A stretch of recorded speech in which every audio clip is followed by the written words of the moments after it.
pues si de alguna cosa que hablemos aquí, vayamos hablando, tenéis dudas, preguntas o argumentar en contra de algo de lo que yo trate de decir, pues sin problema, dentro del tiempo que vamos ya un poquito tarde. Lo digo porque luego probablemente no me pueda quedar mucho y si alguien tiene ganas de charlar algo conmigo, pues siempre seguir luego desde la distancia, ¿no? Bien, sí, yo voy a hablar un poquito de la ganadería extensiva y distintos aspectos que conciernen al cambio climático, desde algunos efectos del cambio climático en la ganadería extensiva y también un poco el contrario, de los efectos que se le atribuye a la ganadería en los gases de efecto invernadero, para dar algunos datillos por ahí de alguna cosa que tratamos de estudiar en el contexto de la DESA. Y para terminar luego la última parte, que en realidad quizás es la que más intentaría detenerme, que es algunas ideas para la mitigación del cambio climático. Pongo desde la DESA, que es desde donde trabajo, pero es un poco asimilable a distintos sistemas de ganadería extensiva y de adaptación de la DESA al cambio climático. La primera parte os voy a tener que ir un poquito más rápido, porque es un poco cifras y cifras, ¿no? Como todos conocemos lo que es, pero bueno, no queda más recordar que el cambio climático viene dado porque hay unos gases en la atmósfera que cumplen una función esencial y es no dejar escapar el calor de la Tierra, o no dejar escapar todo el calor que la Tierra adquiere de día, no dejarlo escapar durante la noche, de forma que tenemos un planeta con unas oscilaciones térmicas diarias o estacionales relativamente pequeñas. El problema es si en esa atmósfera esos gases que son encargados de no dejar escapar el calor, pues sigue incrementando las concentraciones de esos gases y al final tenemos más de lo que esperaríamos y atrapan más calor de lo que esperaríamos y la atmósfera se queda más caliente de lo que estamos acostumbrados, como ocurre en un invernadero, ¿no? Esos gases que atrapan la radiación de onda larga, que sería la forma en que escapa el calor de la Tierra, pues son muy diversos. El más conocido es el CO2, el dióxido de carbono, que es del que más solemos hablar, por la alta implicación que ha tenido el uso masivo de combustibles fósiles que hemos quemado y hemos devuelto a la atmósfera en forma de CO2, pero hay otros, como es el metano o los óxidos de nitrógeno, de distintas formas, sobre todo el nitroso, y pues estos dos, el metano y el óxido nitroso, que también proceden de actividades industriales, pero de forma muy importante también de actividades agrícolas. Producción agrícola, producción ganadera, etcétera. Entonces, es principalmente por estos dos por lo que de alguna forma la actividad agraria pues entra en este escenario de ser también un foco importante de emisiones de gases de efecto invernadero y conviene de alguna forma pues estudiarlo debidamente, ¿no? Un estudio, recopilación relativamente reciente, donde se recogen bastantes aspectos, varios de ellos de los que voy a hablar, pues no me voy a detener demasiado, pues los efectos que tiene el cambio climático en la producción ganadera, bien por el aumento del CO2, bien por el aumento de las temperaturas, o bien por el aumento o la alteración del régimen de las precipitaciones. Como tiene efectos tanto en la cantidad de biomasa que se produce, biomasa forrajera, pero también de forma muy importante en la calidad. El hecho de que tengamos más CO2, pues lleva a que de alguna forma las plantas producen más fibra, menos proteínas, es decir, la calidad de los forrajes se ven afectados también, o afecta o altera más la composición de los pastos ricos de plantas C3 como las nuestras, no tanto las de C4, etcétera, aparte luego de pues enfermedades, etcétera, que van a afectar a los pastos, o aspectos incluso como bancos de semillas, el hecho de que haya muchas primaveras con agostamientos precoces que permite producir mucha menos semillas y puede ir teniendo en el banco de semillas progresivo. Hay muchos efectos ahí más o menos claros, más o menos ocultos, que están teniendo un efecto que con el tiempo pues debemos tener un cierto seguimiento, ¿no? En esto no me voy a detener mucho, aunque al final sí que hablaremos de alguna cuestión de adaptación al cambio climático. Tenemos luego, por otra parte, lo que es la propia ganadería, que afecta también a la producción de gases de efecto invernadero, que como hemos comentado, pues está el CO2, está el óxido nitroso y está el metano como los tres principales, ¿vale? Cada uno se asocia a actividades distintas. El óxido nitroso pues tiene más que ver con manejo de producción forrajera, con la fertilización de los pastos, etcétera, esa producción más intensiva, pero también con el manejo de los estiércoles, que son focos de emisión de óxido nitroso, cómo se manejen, cómo no se manejen, va a tener efectos diferentes. El CO2, pues con todo lo que tiene que ver con la deforestación, uso de suelos, cultivos, etcétera, para producir recursos forrajeros, incluso la quema de pastos o de monte para regenerar los pastos, etcétera. Y el metano, pues donde más importancia tiene de nuevo en el manejo de los estiércoles y en la propia fermentación entérica que tienen los rumiantes, ¿no?, como los principales animales productores de proteína animal. Bien, de forma muy resumida, pues uno de los focos importantes es la deforestación que hacemos y que actualmente en la Tierra sigue siendo un motor muy importante de emisión de efectos de gases de efecto invernadero en la agricultura, en la ganadería, para puesta en pasto, hablamos de la soja, etcétera, pero en realidad para lo que más se deforesta es para crear pastos extensivos y cría extensiva de ganadería. Pues la fertilización de praderas en otras zonas de ganadería más intensiva y los propios animales. Aquí veis un poquito la escala, sin entrar en los números absolutos, porque sería un poco rollo, un poco difícil, pero si comparamos, yo qué sé, lo que puede ser el cerdo con lo que emite, con lo que puede emitir la vaca, pues es muy abismal el hecho de que buena parte de la ganadería esté basada en rumiantes, porque son los que mejor aprovechan mucho de esos pastos extensivos, etcétera, tienen su lógica, pero el sobreabuso de ese tipo de ganadería en detrimento de los monogástricos, cerdos, aves, etcétera, pues, está llevando a emitir cantidades de metano pues muy elevadas. Bueno, hay muchísimas cifras, yo no me voy a detener casi en ninguna, porque en realidad son muy variadas, desde cifras que atribuyen este estudio reciente del 2017, pues aproximadamente el 14,5% del total de los gases de efecto invernadero que emitimos, se emite desde la ganadería, o sea, los gases que emitimos desde la ganadería aproximadamente representan el 14,5% de lo que emite de origen antrópico. Hay otros estudios, como el famoso de la FAO, que ahora comentaré, que los elevaba a un 18%, pero hay algunos que van mucho más lejos y se van incluso prácticamente hasta la mitad, dependiendo cómo computemos muchas cosas. Sobre todo tiene que ver cómo computemos el uso del territorio, etcétera, dedicado a la ganadería.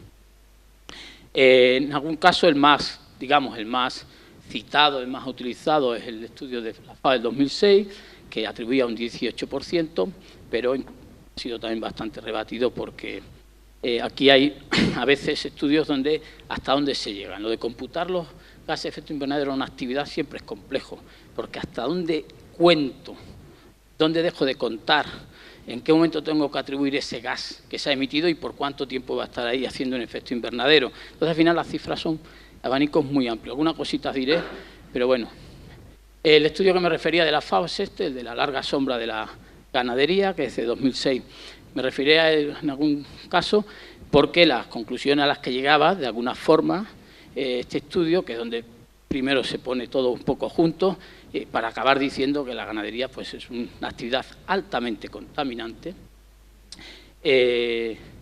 haciendo un poco un totum revolutum, pero es verdad que las cifras con bastante rigor, de forma que una conclusión que es la que más se ha utilizado por todos lados es que la ganadería era responsable de emisión de gases de efecto invernadero en mayor proporción que todo el transporte mundial conjunto, lo cual pues, era algo que vendía muy bien la frase y que de alguna forma se resumía en que un vegano conduciendo un Hammer, un todoterreno de estos bestiales, pues tiene una huella ambiental más pequeña que un carnívoro que vaya en un híbrido, porque atribuía a la ganadería más responsabilidad que al propio transporte mundial, ¿no?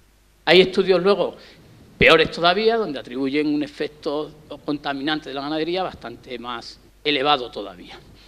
Este elevaba prácticamente al 50% de las emisiones antropogénicas que derivaban de la ganadería. De aquí surgen luego ya muchos datos, yo por aquí he recogido bastante, por si os queda ahí las diapositivas, las podáis echar un poquito, ilustraros y eso, pero básicamente de alguna forma venían a poner la ganadería como culpable. Y ahí estamos todavía. Y la cosa no afloja, ¿no? Por la cantidad de gases de efecto invernadero, pero también por otros consumos, por ejemplo, el agua. La dieta vegana consumiría esto, alimentándose de pollo sería esto y alimentándose de ternera sería esto. Sin entrar en los valores absolutos, vemos que las proporciones son terribles. Aquí habría mucho que discutir qué agua están computando. Hoy día hablamos, lógicamente, de agua azul, agua verde, si es un agua que simplemente nos ha llovido y la aprovecha el pasto para crecer, punto, o es un agua que hemos tenido que manejar, almacenar, transportar, tratar, etcétera, etcétera. Por eso estas cifras pues, son muy delicadas.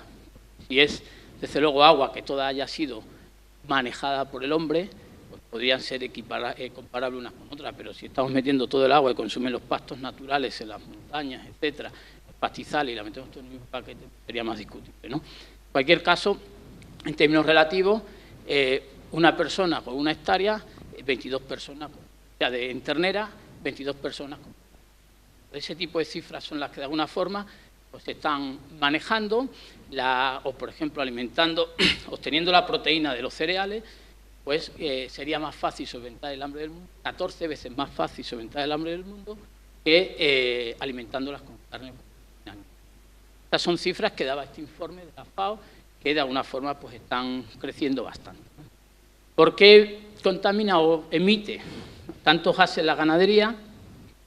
Los procesos en los que se emiten son muchos, pero vemos que, no sé si es precisamente la fermentación entérica, la que vi antes, para dar o aprovechar, mejor dicho, toda esa celulosa que no somos capaces de aprovechar nosotros, pues es el proceso más importante, lleva a las emisiones importantes de gases de efecto invernadero, fundamentalmente metano. También todo lo que es el manejo de estiércol, aunque aquí habría mucho que decir, no vale poner en la misma balanza cualquier excremento. Un excremento depositado en campo, con la oxidación que tiene, etcétera, va a emitir mucho menos metano y mucho menos nitrógeno que un estiércol en una nave encerrada, almacenado, etcétera. Entonces, todo eso, las cifras hay que afinarlas todavía mucho más. Pero bueno, aquí al final veis un poco lo que va a ser un poco reiterativo, 2 o 3 diapositivas, pues lo que costaría en términos de emisión de gases de efecto invernadero, por ejemplo, huevos de gallina o carne de pollo o de cerdo, frente a lo que es el vacuno. Estamos precisamente el vacuno por lo de la emisión de metano por la fermentación entérica, que de alguna forma es un proceso natural y que está ahí, que la emite por la boca continuamente los rumiantes. Luego veremos alguna cosita si eso tiene algo de margen de manejo o no. Porque de alguna forma con todo este tipo de cosas, bueno, aquí son ya cifras globales del mundo, como la ternera, la producción de ternera, pues para casi la mitad de las emisiones de gases de efecto invernadero en el mundo. En España, por ejemplo, de las emisiones ligadas a la actividad de la fermentación entérica, pues el vacuno no de leche, el vacuno extensivo, representaba el 35% de nuestras emisiones en el año 90. Esto sí, la dominancia del vacuno extensivo, o el vacuno, sea extensivo o no, de producción de carne, va siendo cada vez mayor, otras ganaderías disminuyen y esta no deja de crecer. Entonces está aquí en España y globalmente pues equiparando gran parte de la producción de proteína y es la principal responsable de emisión. Bien, algunos estudios que están surgiendo a raíz de esto, este de 2018 en Science, por ejemplo, donde ponen un montón de productos diferentes para obtención por 100 gramos de proteína. Aquí tendríamos cereal o nueces, o los pis serían guisantes, o los nuts serán cacahuetes, creo.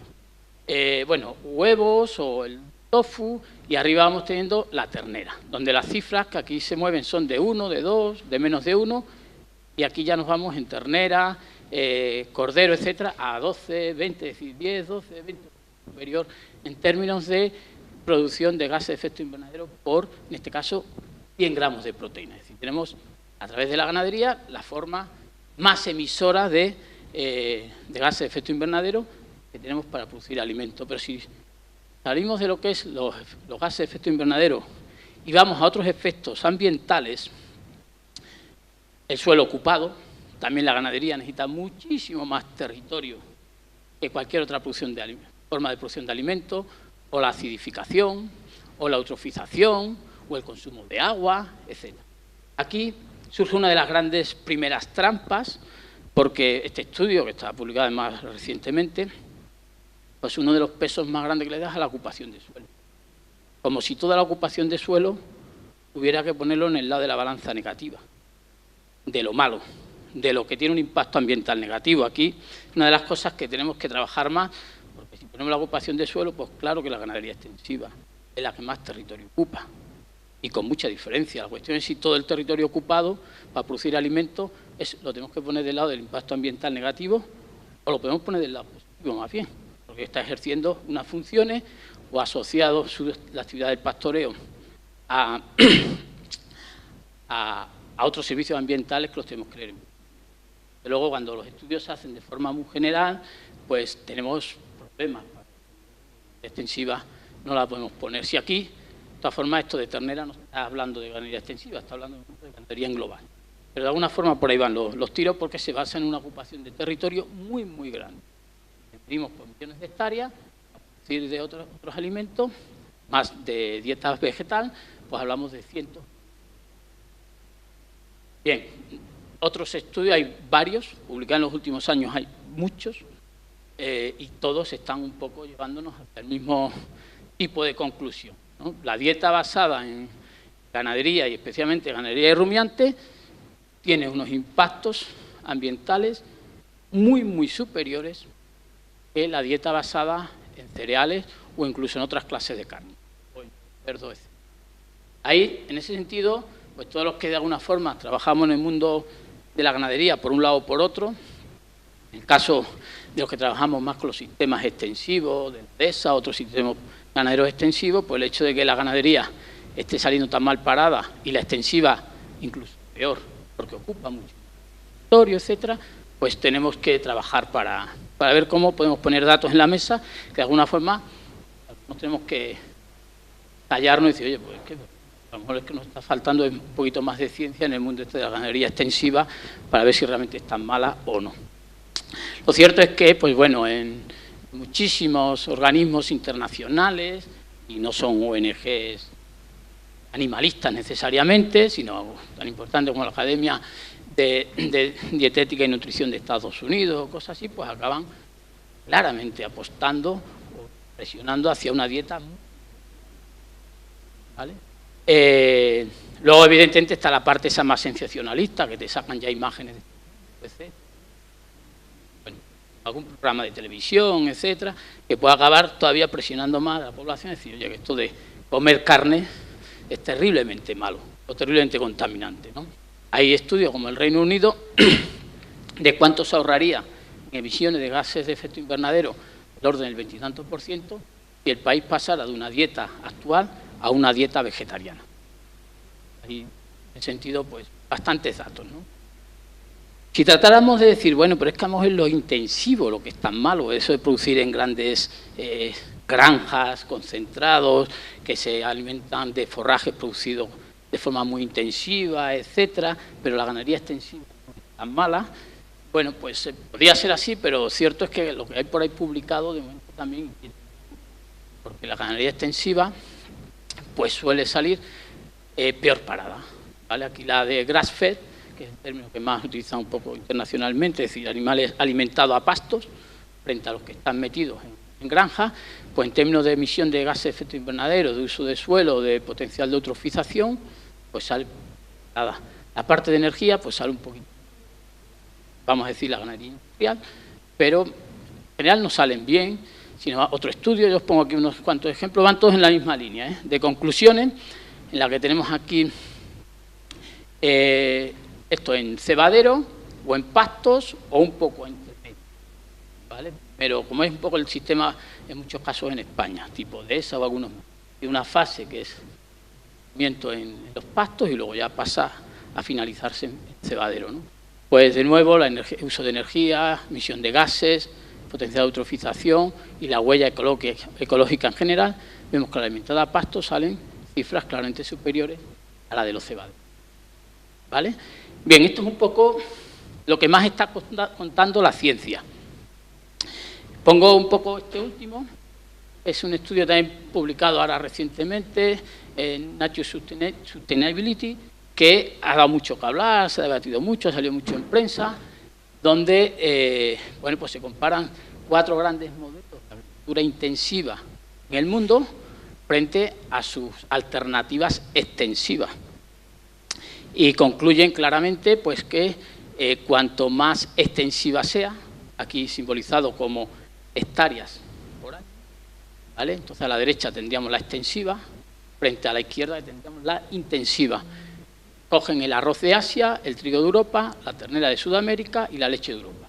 Como 4 grandes formas de producción de alimento en el mundo, y en las 4 le da prácticamente una tendencia claramente positiva. Cuanto más hectáreas, es decir, cuanto más extensivo sea el modelo, más emisiones de gases se calcula. Huella ecológica en términos de huella de carbono es más desfavorable en la extensiva. Bien, no todos los estudios están llegando a eso, afortunadamente. Hay algunos por ahí que están mostrando que, bueno, pues hay un tema extensivo que no sale tan desfavorable. Aquí no me puedo detener a comentarlo en detalle, pero aquí, por ejemplo, el tema de pastoreo extensivo en Suecia salía entre los mejores parados frente a otros. Pero aquí en el centro de América, o el medio oeste, y comparamos el cebadero frente al pasto, pues el pasto salía peor que el cebadero. ¿Vale? Son los números. Podemos pensar que es que en el de la intensiva usa muchos forrajes producidos en Brasil, de soja, etcétera, se está escapando algo. Algo no se está midiendo y por eso salen bien parados. Puede ser, pero si no lo rebatimos con números, pues estos estudios en principio son los que están liderando un poco este tipo de ideas, ¿no? Aquí hay otro que a nivel europeo, lo que son los sistemas mixtos, que son muy comunes en todo Centro Europa, etcétera, donde tienen las fincas con parte de pasto y parte de cultivos forrajeros, etcétera, y en la misma explotación hay como un mejor reciclado. Miércoles se fertilizan los campos, etcétera, se aprovechan las rastrojeras, un poquito, realmente como fue clásicamente el cultivo de la cría de ganado. La cría de ganado era como un complemento a la actividad agraria, donde se integraba todo mucho mejor, ¿no? Pues bien, en este caso salen bastante más igual. Esto frente al, estoy comparando simplemente un sistema de pastoreo, pero entonces salen más. Pero el intensivo siempre sale mejor parado. Esto es verdad, aunque en España la parte de emisiones atribuible a todo el sistema de producción de alimentos, es decir, a la agricultura, ganadería, no es más allá de un 1% de todas nuestras emisiones. Están el transporte, el urbano, la industria, etcétera. Es decir, que aunque salga mal parada la ganadería, pero siempre dentro de un pellizco relativamente pequeño de las emisiones. Pero bueno, aún así eso es un poco lo que sacamos de la literatura. Voy a contaros un poquito algo de lo que nosotros estamos midiendo y qué nos sale. Y de alguna forma uno se revela un poco contra... Joder, algo pasa. Algo pasa aquí. Evidentemente en todo eso que se ha puesto ahí atrás no se está incluyendo la capacidad de secuestro de carbono de los sistemas intensivos, de los pastizales, ¿vale? Si lo incorporamos, eso es de lo que emite. Pero ¿y si el sistema está secuestrando carbono? Que no es tan seguro que lo esté haciendo, pero por lo menos lo tenemos que medir, ¿no? Es un poco en la parte en que yo estoy trabajando un poquito más ahora. Pues la estación que tenemos en Majada de Tietar es una estación bastante bien equipada, donde trabajan, ahora mismo está financiada sobre todo por Masplan de Alemania, pero es un lugar donde ahora concita pues muchos investigadores de bastantes países, donde se están viendo pues mucho, digamos, por la reina son las torres de Dicovarianza, que es, pero son unos sistemas abiertos, donde son capaces de computar más o menos la cantidad de carbono y de vapor de agua que entra y sale del sistema. Por lo tanto, podemos hacer unos buenos balances de carbono, de cuánta agua se consume en ese balance de carbono, para espacios que, pues bueno, 20 hectáreas más o menos alrededor del punto de medición.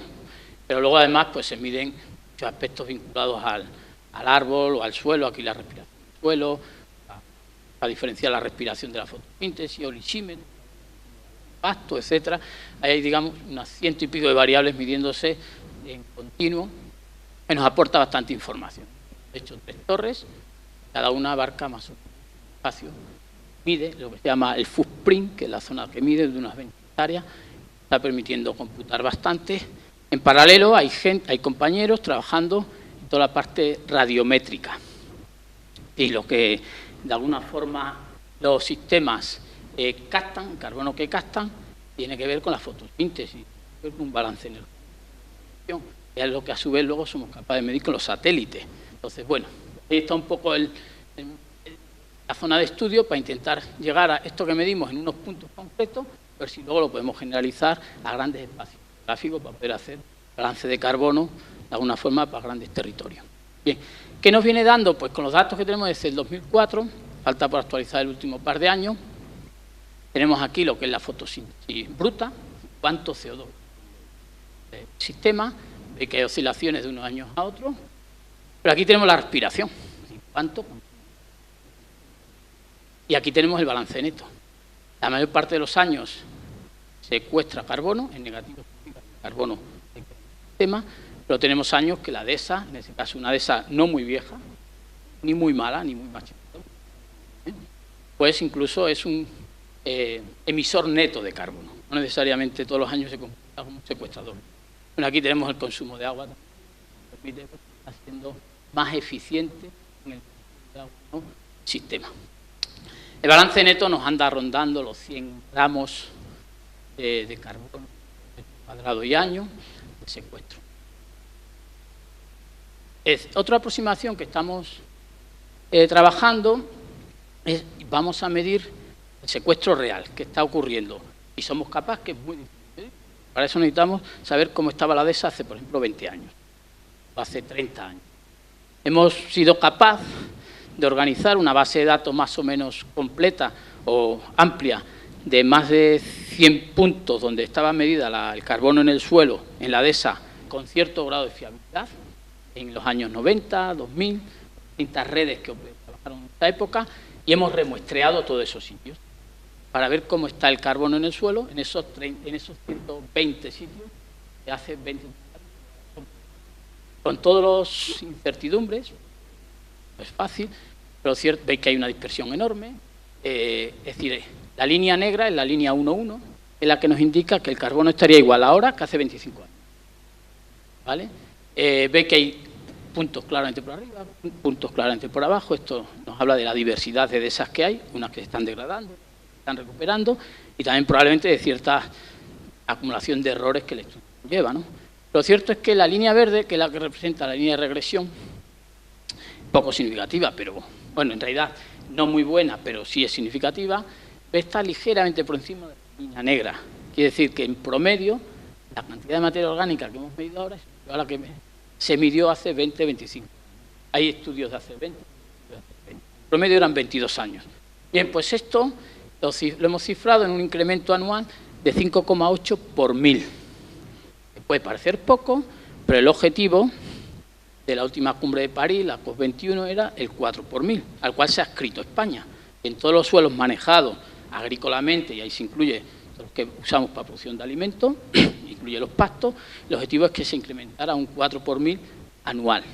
Si fuéramos capaces de ir a ese ritmo, de alguna forma todas las emisiones antrópicas las estaríamos recogiendo en eso. Al menos la dehesa, los 100 y pico puntos que hemos medido, en promedio están cumpliendo ese objetivo por encima. A pesar de que aparenta poco, en realidad no es fácil en el suelo, pero está por encima de los objetivos que nos hemos puesto. Si lo medimos en la biomasa, y este solo incluye la del árbol, estamos trabajando ahora en la del arbusto, y este está basado en los inventarios forestales, pues tenemos mucho más.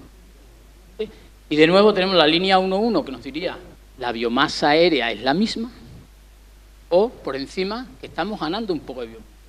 Esto ha salido ya en más estudios en el que la dehesa en número de árboles más o menos está equilibrado, hay zonas que pierde, hay zonas que gana, pero en términos de biomasa está ganando un poquito.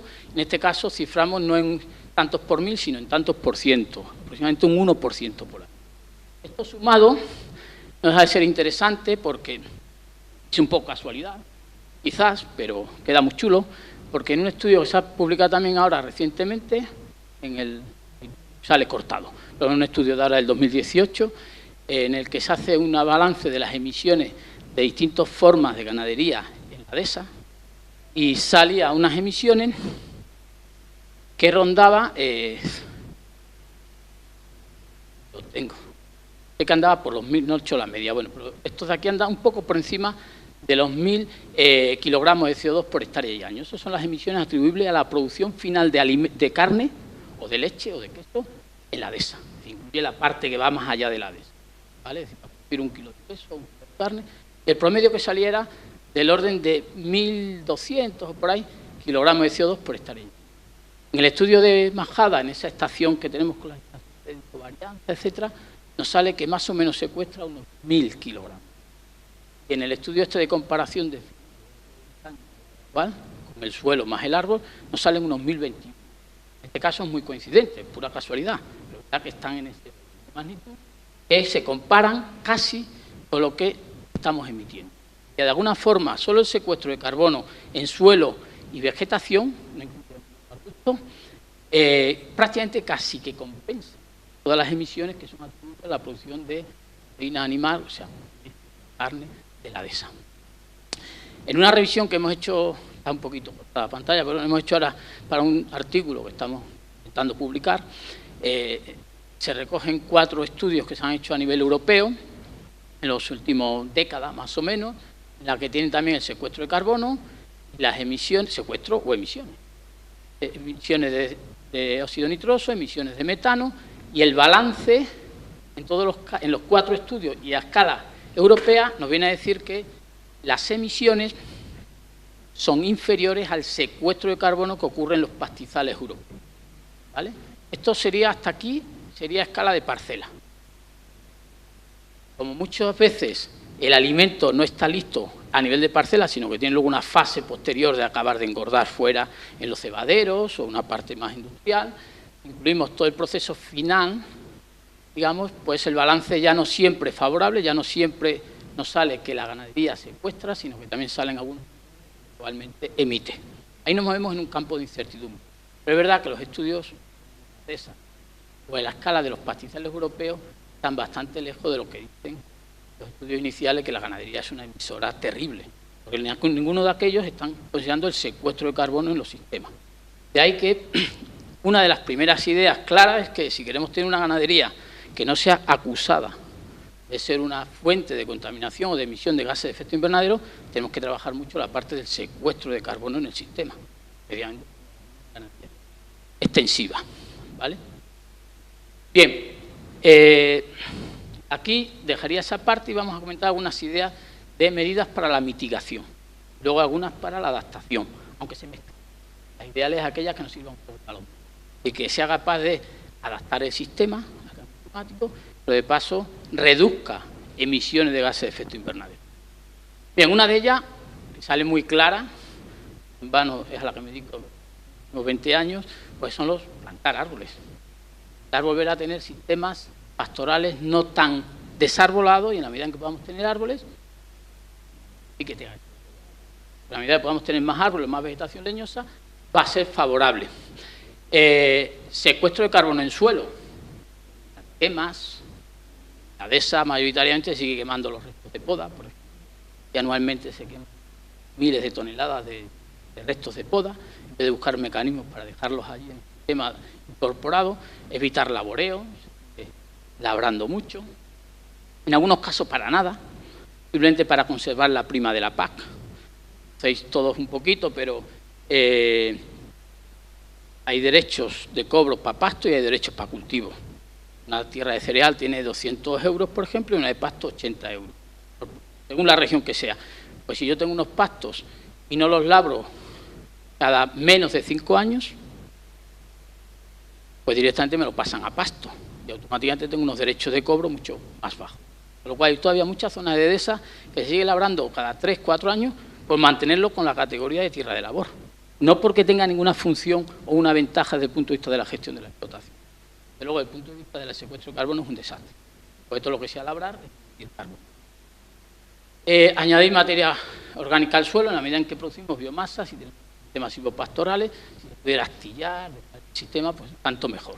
Las mejoras de pasto, incluso en algunos casos, según qué esquema de fertilización ya sea adecuado, la mejora de los esquemas de pastoreo. Pondremos algún datillo por ahí. Otra parte muy importante es la dieta adaptada.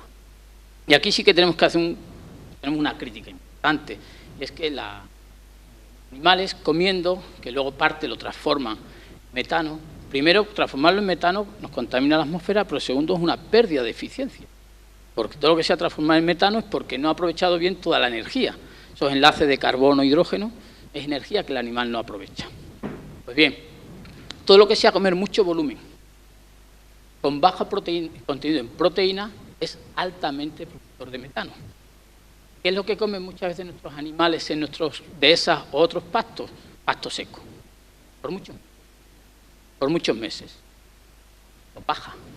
Todo ese alimento de muy bajo contenido en proteína y mucho volumen es el alimento más metanogénico que se puede dar al animal. Por lo cual no estamos alimentando bien nuestros animales desde el punto de vista del metano. La cosa es que estén siendo muy eficientes, pues una biomasa que de otra forma no serviría para el alimento. Desde el punto de vista del metano no es la mejor.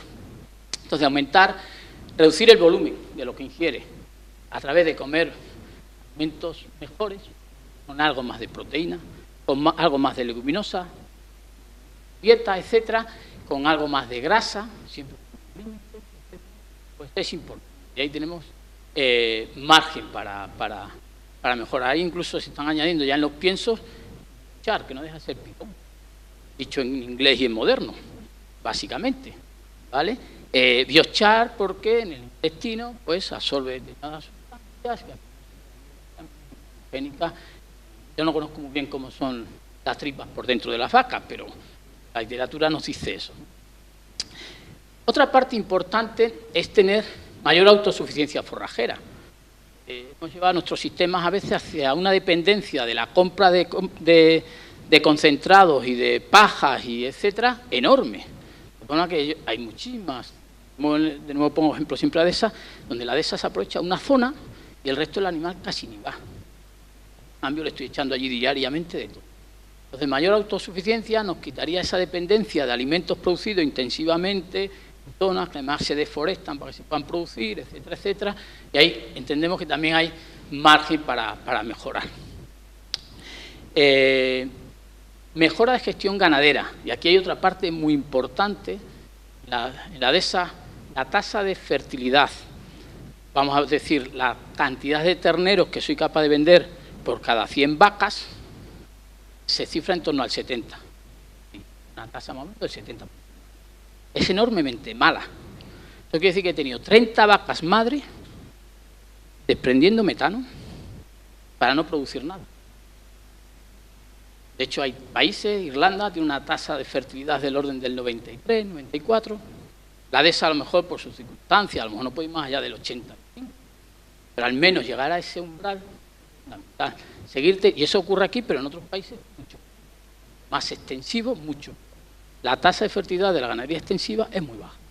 Entonces, tener muchas madres emitiendo para no producir. Ahí, de hecho, luego pondré algún estudio, quizás ya rápido, pero el mayor margen de reducir emisiones en la ganadería extensiva en el mundo sería aumentando la tasa de fertilidad. Más que cualquier otra pauta de manejo que nos podamos imaginar. Más que mejora de dietas o cualquier otra. Aumentar la tasa de fertilidad por cada 5 que aumentáramos, son muchas madres nuevas. Bien, más manejo, pongo más y mejor, no pongo más manejo de pastoreo, porque actualmente hay muy poco más pastoreo.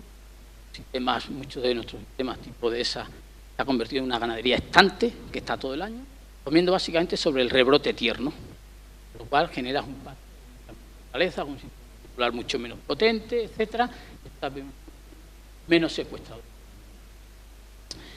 El manejo de estiércol aquí en los sistemas extensivos tiene menos relevancia, etcétera.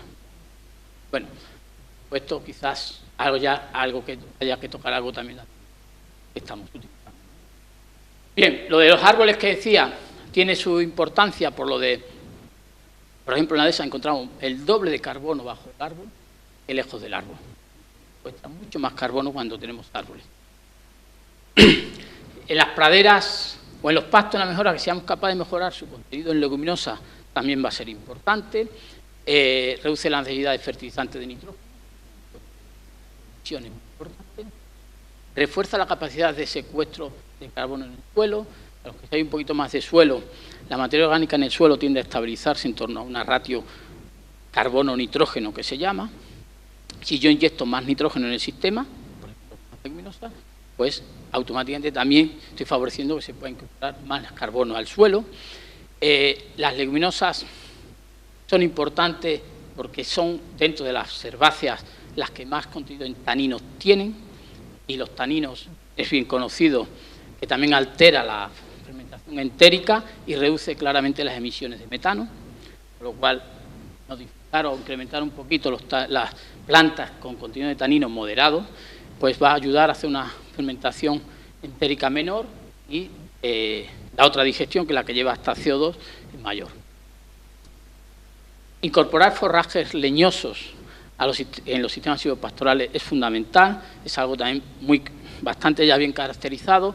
Los taninos son muy bajos o muy pobres en las herbáceas, en los pastos herbáceos, las leguminosas un poquito más, al bajo, mientras que las plantas leñosas casi todas son ricas en taninos. Eso hace que tampoco puedan comer indefinidamente, para digerirlo. Pero el ramoneo, aprovechando plantas tradicionales, pues la encina o el fresno, otras más modernas, la arbórea o la morera, la saste, etcétera, todas ellas que son conocidas por su digestibilidad, su buen contenido de proteínas, etcétera, pues hay bastantes estudios como están mostrando que incorporar eso en la dieta pues reduce de taninos, o sea, de metano. Bueno, también lo paso. Aquí tenéis un estudio también que lo muestra bastante bien, son distintas alternativas, no las vamos a analizar todas, las tenemos aquí en detalle, pero bueno, aquí tenéis una que lo único que incorpora, en este caso no es el agasaster, era la planta que era, no, es una leguminosa muy utilizada en las zonas tropicales. Ahora no me viene el nombre, pero bueno, es un arbusto arbolito, la leucaena, la zona tropical, ¿vale?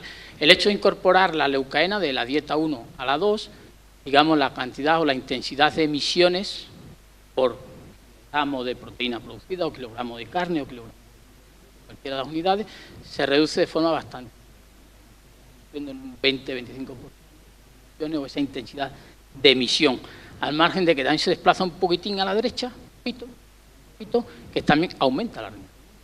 Un sistema solo de pastos con callejas de leucaena, que puede acceder la vaca libremente al ramoneo, aumenta un poquito la rentabilidad de la explotación, reduce claramente las emisiones.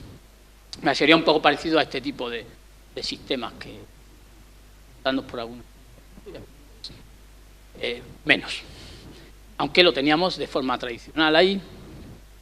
Unos estudios muy bonitos de Koldo Osoro, alguno lo conoce, que trabaja en Asturias, que tiene trabajos en los que tiene los animales alimentados al libitum, me sale siempre mal la palabra esa, al libitum, y tiene lotes que les deja acceso a salir al monte a ramonear, de animales que no. Todos están al libitum, de forma que no tienen necesidad del ramoneo para alimentarse. Comprueba que hasta un 8-10% de la dieta, a pesar de tener en pesebre todo lo que quieran, de lo más rico, de lo mejor, van a ramonear a un 8-10% de la dieta. Pero lo que comprueba luego es que la cantidad de parásitos intestinales que tienen es enormemente bajo, los que están alimentados, que tienen acceso a ese ramoneo.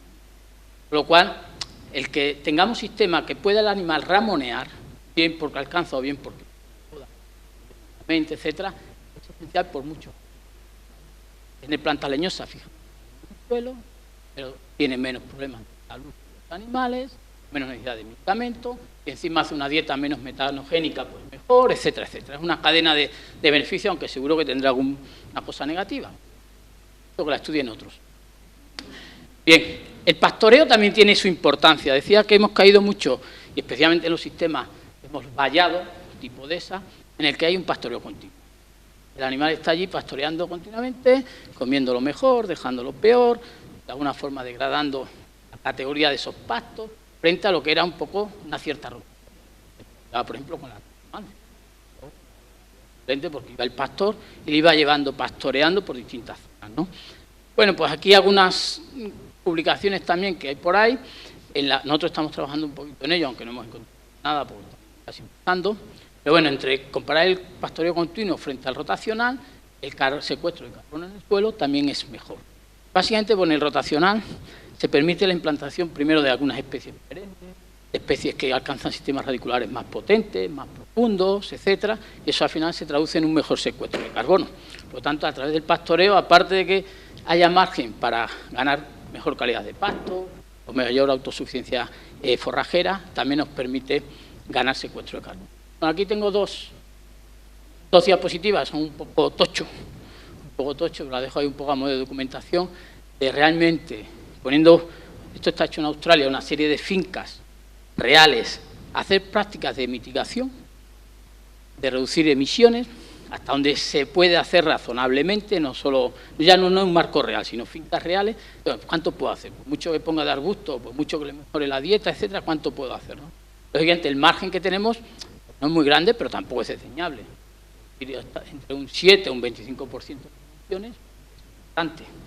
Y que en este caso, para vacuno, en este caso para oveja, tenemos aquí valores bastante más discretos, ¿vale? Porque ya el de oveja es menos emisor que el de vacuno, ¿vale? Pero de todos ellos, lo que más eficiente es tener más ovejas, menos vaca.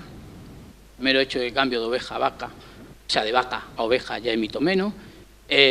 Suplementos en la dieta que la hagan más ricas en proteínas, etcétera. Vale, aquí tenéis algunos ejemplos y plantando árboles, suplementos en la dieta para la vaca. Ahí tenéis una comparación de distintos casos que os pongo ahí el estudio por si alguien quiere un poco, pero en todo caso el margen de reducción de emisiones pues, siempre va a ser dado a la vida diaria de explotaciones reales donde digo, bueno, me puedo gastar algo de dinero en mejorar los pastos que haya más leguminosos, o plantar más árboles, o rotar mejor los animales, etc. Bien, en cuanto a las medidas de adaptación, por citar algunas, evidentemente de nuevo plantar árboles, por eso a los sistemas silvopastorales, pero tiene sus razones y sus lógicas. Hemos dicho antes que secuestra más carbono, pero también el efecto protector del animal es muy, muy importante. En España no conozco ningún estudio que lo haya evaluado, pero hay varios estudios ya por ahí, por la literatura mundial, en la que el mero hecho de que el animal tenga una protección frente al estrés térmico, bien por exceso de frío o bien por exceso de calor, la cantidad de alimento que necesita para producir la misma cantidad de leche o de carne es mucho. Y yo soy capaz de reducir, aquí tenéis un poco el estrés térmico que experimenta los animales, o no teniéndola, como la producción de leche, cuanto más estrés térmico, más días expuesto a temperaturas no controladas por el animal, es decir, sin sombra, pues la producción de leche decrece significativamente. Hay otros estudios que lo que aumenta es cómo aumentan las necesidades de forraje diaria, con lo cual a la larga o consume más forraje o produzco menos. Una explotación menos rentable si no tiene la protección frente al estrés térmico que de alguna forma pues reduciría. El aumentar la materia orgánica, pues bueno, aquí ¿cómo lo hacemos? Es complicado, pero es un reto claro por la mitigación del cambio climático, pero también por la adaptación. Tener suelos con más materia orgánica, suelos que retienen mejor agua, infiltran mejor, etcétera. De todo lo que sea mejorar la materia orgánica en el suelo es para bien. Y de hecho, si cogemos sistemas como la dehesa comparado con los bosques que tienen aledaños, supone que esas dehesas proceden de sistemas parecidos a esos bosques, la dehesa ha perdido mucha materia orgánica del suelo en su manejo al aclararlo, etcétera, etcétera. También porque se labró y se cultivó durante décadas. Pero tiene margen de recuperar mucha de esa materia orgánica que ha perdido. Solo recuperando materia orgánica podríamos secuestrar mucho carbono de lo que emitimos. La forma ideal, de nuevo, sigue siendo haciendo picón.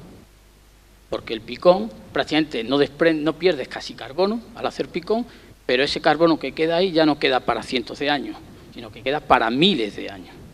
Aparte del carbón, el biochar que llaman ahora, pues tiene mejores porosas, etcétera, mejora muy bien el suelo, pero es un carbono que queda para miles de años en el suelo. No sé si alguno de vosotros habría encontrado, paseando por el bosque todavía, cuando encontramos las carboneras, son muy frecuentes por todo nuestro territorio, y esas carboneras te pones a cavar y allí tienes un suelo negro, lleno de picón en realidad, partículas que pueden llevar allí centenares de años. Un carbono que queda secuestrado por mucho.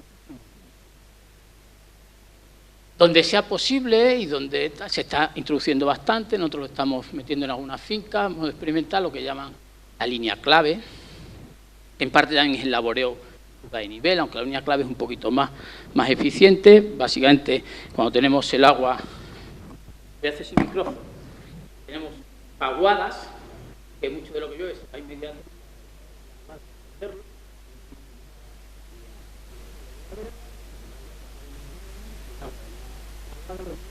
trabajando en un 2%. De alguna forma se está utilizando en bastantes sitios, los resultados que dan son muy interesantes porque retiene mucho más agua en el sistema, que a la larga las mejoras de siembra de leguminosa en el contexto de la dehesa, pues hay bastantes hectáreas hechas y en general los resultados que estamos teniendo, tenemos una chica haciendo una tesis doctoral, vemos que siembra de leguminosa hasta 10, 12 años después persiste una mayor proporción de leguminosa, he podido comprobar que aumenta más rápidamente el contenido de nitrógeno en el suelo, el contenido de carbono en el suelo, manejado en la escala debida, aparte que hemos dicho antes que tener más leguminosa en la dieta forrajera es menos metanogénica el pasto, tiene ventajas también. Este es otro trabajo que tenemos en la zona de Majada. En verde tenemos la producción de pasto en primavera, en distintos tratamientos que tenemos, y en rojo es cuánto ha consumido el ganado al final de esa primavera. Vemos que la mayor parte del pasto está sin consumir. Y una buena proporción de los pastos que producimos llega cuando se seca y se agostan ya con un valor forrajero muy bajo, está sin consumir. No le van a consumir sobre todo ese pasto de bajo valor. Si fuéramos capaces de conservar parte de esto con valor forrajero, como es sereno, y actualmente pues mejor hacer enolaje. Evite de alguna forma ese exceso que sabes que estás produciendo, pues tener en la finca la posibilidad de bien organizada para poder guardar en forma de enolaje, que estás guardando mucho. El animal no va a consumir pasto de baja calidad o no vas a tener que comprar tanto, ¿vale? Hay margen también para el pastoreo rotacional, puede ser de distintas maneras, puede ser, hay también fincas que están implementando ya muchas cerquitas, móviles, etcétera, para hacer un pastoreo rotacional, o se puede simplemente trabajar con las bolas de sal, posicionando las bolas de sal en distintas posiciones del territorio, pero a los muy extensivos, para que el animal visite mejor toda la zona de pastoreo, etcétera. Y bueno, a modo de conclusiones, es un poco largo, pero voy a contar un poquitín, está un poquito cortada. Bueno, la producción animal tiene importantes impactos ambientales, eso es indudable, en la actualidad está bastante documentado, es una fuente relevante de emisiones de gases de efecto invernadero, especialmente los rumiantes, por el metano de la fermentación entérica. Parece que la ganadería extensiva podría estar emitiendo más gases de efecto invernadero por unidad de producto de consumo, entonces avanzar hacia sistemas más productivos, con menos madres, reduciría los gases de efecto invernadero. Hacerlo más productivo no quiere decir irnos al sistema superintensivo, pero sí dentro de los extensivos tenemos que mejorar su productividad. Existe amplio margen de mejora en los sistemas pastorales, manejo de pastos, pastoreo, alimentación, reproducción animal, que nos podría permitir reducir esas emisiones. Y en todo caso, todo lo que suponga limitar la deforestación. Si yo baso el pastoreo en sistemas que ya están allí, no nos podremos atribuir que estoy consumiendo territorio en la producción, como si ocurre donde estoy deforestando para producir. Entonces, son esenciales estimaciones realistas de ciclo de vida de los productos ganaderos. En estos estudios comparativos hay algunos aspectos que hay que mejorar. Computar el secuestro de carbono de los sistemas pastorales y silvopastorales, que es una parte importante. Hemos visto que en la dehesa puede llegar casi a compensar, y en los pastos europeos casi a compensar lo que se emite. Computar los gases de efecto invernadero si el pastoreo es excluido. Y esta es una parte importante. De bueno, este animal aquí pastando emite. Pero ¿y si saco el ganado? ¿Qué pasa?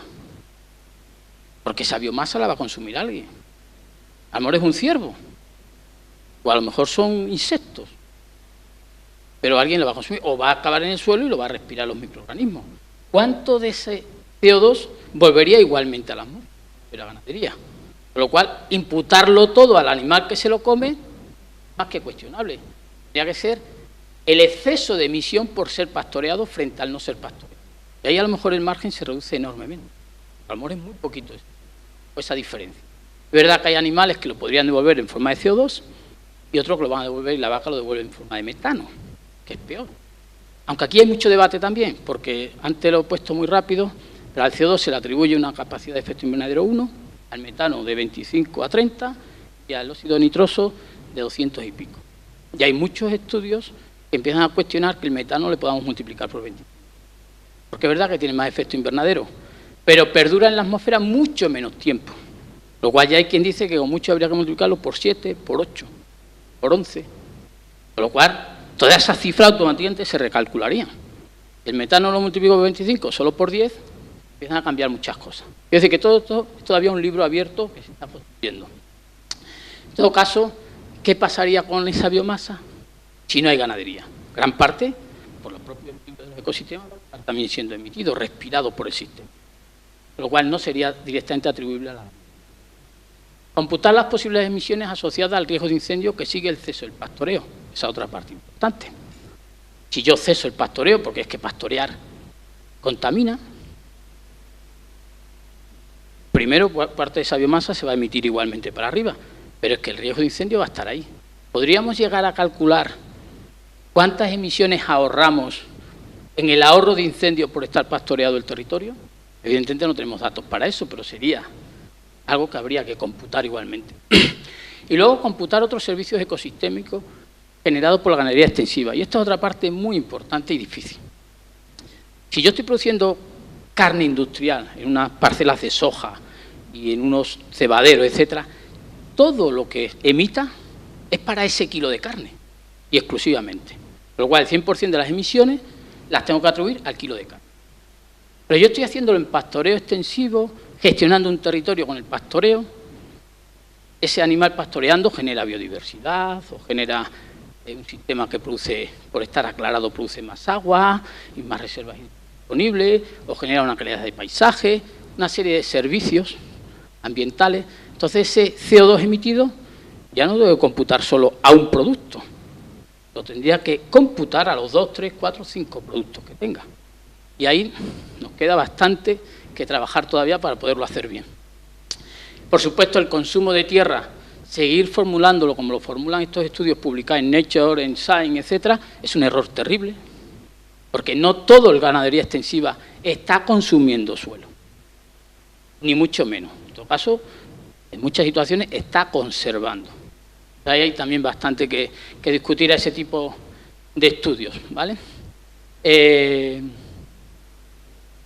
Bueno, creo que con esto he terminado. Quizás, solo por resumir, que el consumo de carne quizás no es lo que se tenga que cuestionar, que se está cuestionando de forma muy fuerte, incluso por la literatura más potente, sino en todo caso, pues, qué carne estamos consumiendo, qué origen, qué calidad, etc.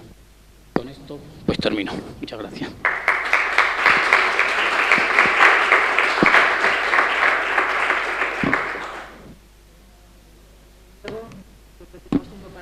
Antes de que te vayas al concierto.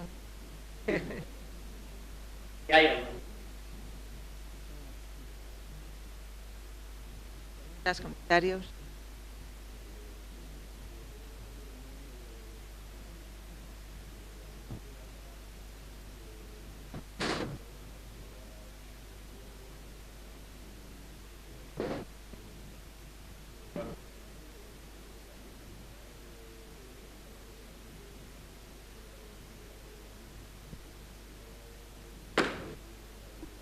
Bien, la verdad es que me has pillado, porque no conozco esa obligación de enterrar el estiércol en los pastos permanentes. Desde luego, en el contexto en el que trabajo no se da, pero es verdad que si es estiércol que se produzca dentro de los establos, etcétera, yo, desde luego, lo que se aplica en los sistemas que yo conozco, si es a pasto no se entierra, pero es verdad que casi nunca se está utilizando para pasto, está utilizando fundamentalmente para cultivo.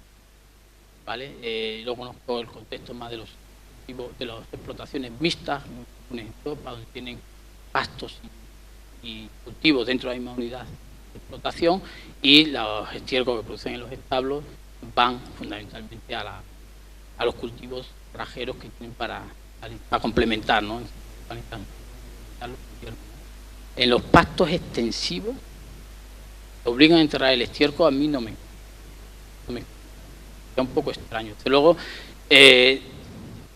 no por eso, pero por cualquier otra razón, que ya he explicado una de ellas, que conduce a que el agricultor, el propietario, tenga que labrar el pasto por una cuestión de norma o simplemente conservar las primas de pago, es un error.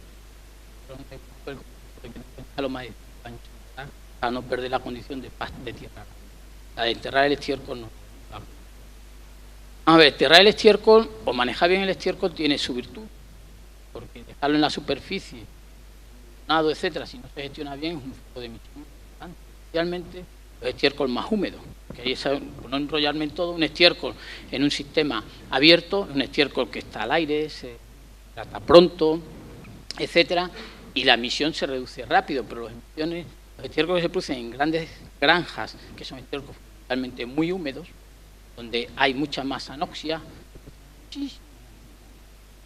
no sé si debe ver que las que quedan expuestos al aire emitiendo metano. Lo ideal es que se hagan esto, donde compostas el estiércol, cuando lo llevas a campo, que haya extraído gran parte de ese metano, pero se haga como fuente de energía. Esto es donde me alcanza. Y muy brevemente añado otra cosa que sí es importante, que me consta que hay algún grupo en España que lo quiere estudiar, y es el hecho de la degradación del estiércol, de los excrementos en campo, en ganadería extensiva, en animales fuertemente medicados. Un excremento ahí que esté a mano de los coprófagos, lo degradan de forma muy rápida y deja de emitir. Parte lo cierran y eso deja de emitir. Si está muy medicado, como mucha ivermectina, el animal, o sea, los coprófagos, se reducen las poblaciones de forma muy importante, el excremento queda expuesto al aire mucho tiempo, si estén consumidos, los coprófagos va a ser más emitido. Entonces, la responsabilidad que está teniendo, de hecho, de mucha de nuestra ganadería extensiva, los excrementos queden ahí al borde de la emisiones, también puede tener importancia, aunque no sé si te respondió, pero menos.